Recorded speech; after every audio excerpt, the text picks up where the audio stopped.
What's going on, everyone? Ben Simmons. Ben Simmons has been playing great for the Brooklyn Nets as of late.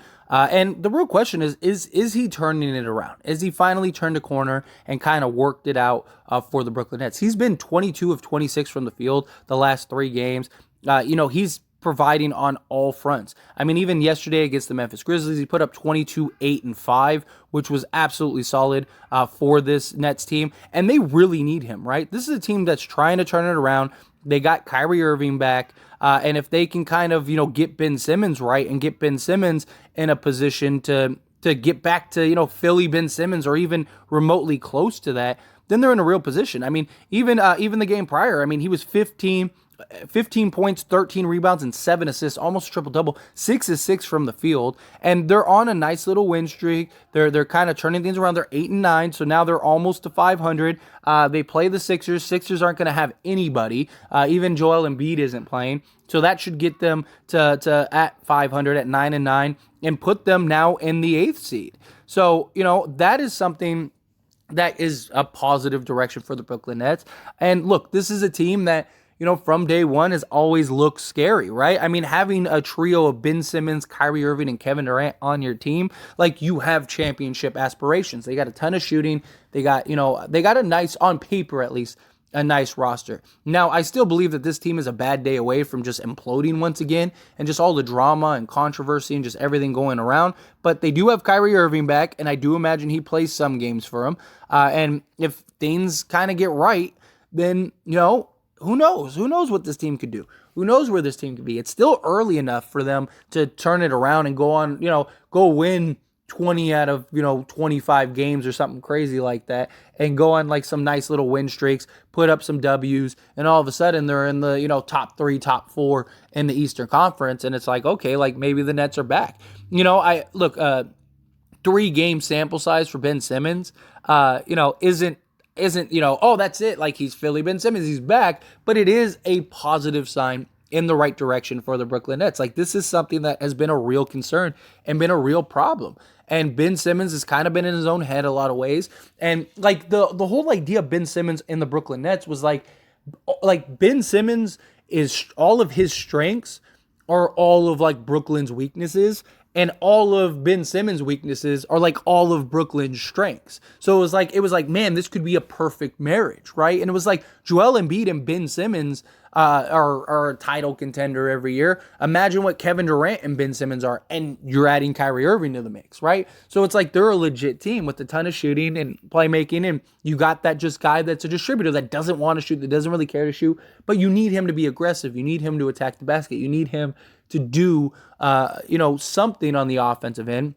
He doesn't have to be some monster, 30, 10, and 10 guy. If you could get that, great. But in reality, you just need him. Can he give you, 10 to 15 points a game and give you, 8 and 8? Give him 12, 8, and 8 every single game like clockwork, and you're in a good position if you're Brooklyn. Because Kevin Durant and Kyrie Irving, they're going to handle a majority of the workload.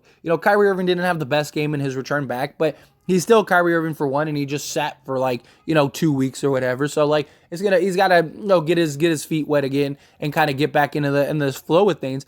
If this team can kind of stay out of the headlines and stay out of the controversy and kind of just keep everything in order and just play ball, I do think that this is a team that is scary and has a lot of potential.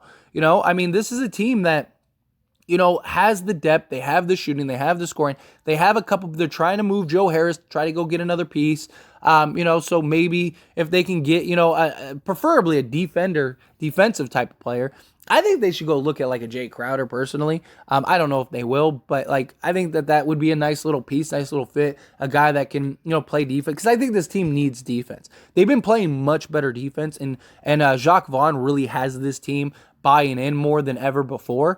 On defensive end, the offense is moving more smoothly. They're not running as many isolation plays as they were under Steve Nash. And I understand you got Kyrie Irving and Kevin Durant, so they're just isolation players in NBA history. I mean, they are so good in isolation, but you need a fluid offense, right? You can run isolation plays and call their number from time to time, but you need to have some flow, some structure of an offense, and they seem to be having that, which I think is helping as well. Put Ben Simmons in a good position to make plays. and make good decisions in general. And I think that this team can really make some noise. I mean, look, this team has a lot of issues, and again, I still think they are a bad day away from just completely imploding. This is a team that has won one playoff series win since being constructed and put together with Kyrie Irving and Kevin Durant. But, they now have a guy in Ben Simmons that I think is a huge X factor for them. And if he can kind of get out of his own head, get out of his own way, and just perform and play good, then I really think that they could kind of turn things around a little bit. I think that they really can be a threat in the Eastern Conference. But how big of a threat is a big thing. Like I don't know. I mean, just based on like this season, I would at least put Boston at worst. Put Boston and Milwaukee above them. I do think that they are in that like Cavs, Hawks, Sixers area. I really do. Even with if like say the Sixers are completely healthy, I still think that Brooklyn is in that conversation. Like I think Milwaukee and Celtics are like 1A, 1B in the Eastern Conference. But then I think outside of them, I do think Brooklyn can slot into like that third best team. I'm not saying that that's where they'll finish in the rankings, in the standings, but I do think that if the paper turns to production, then I do think that this team is in the conversation for like one of the better teams in the Eastern Conference and a legit contender. I just don't necessarily believe that they'll be able to sustain it for the entirety of the season. I mean, they haven't been able to yet, right? And it's like, what is it going to take? Now, also, I think that this is kind of Brooklyn's last chance, right? I really think Kyrie's gone after this year. I mean, unless like they win a championship. Like if they win a championship, then maybe they stay, or like say they're in like the Eastern Conference against Milwaukee, tough 7, they lose, say it's, toe on the line, Kevin Durant situation again. And it's like, man, we could have sent him home again. Maybe they stick it around. Maybe they kind of work it out and try to see if they can get back. But I think in reality, I think Brooklyn's done with Kyrie. I think Kyrie's done with Brooklyn. And I think unless they have some like major success, this is kind of their last chance. Although you can make an argument, even if they did win a championship, at least you could say, hey, we got a championship, out of it. So, hey, it was worth it. Good luck to you, Kyrie. And then you trade Kevin Durant and kind of start over. I mean, that's something that you can make an argument for. But I do think that this is their last chance. And I think unless Ben Simmons turns it around, this team is done. Team is a bottom playoff team, in my opinion. I don't think that they're going to have the success unless they can get like a real viable Ben Simmons. I think Ben Simmons is really the key. But this could also be good because say Kyrie does leave, right?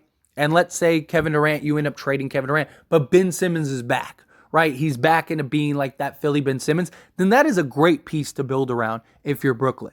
Because you know what his strengths are, you know what his weaknesses are, and you know what type of team you could build around him. So now maybe you could go and work out some deals, make some moves, unload Kevin Durant to go get some guys that you could put around Ben Simmons and kind of be a playoff team still and kind of work towards the future. Kyrie Irving, he gets to go. Maybe you could work out some deal in the offseason, a sign and trade. Maybe the Lakers, they would be willing to do some sign and trade if they can't sign him, like if they end up making a trade themselves, so maybe you could work something like that out to get some other pieces.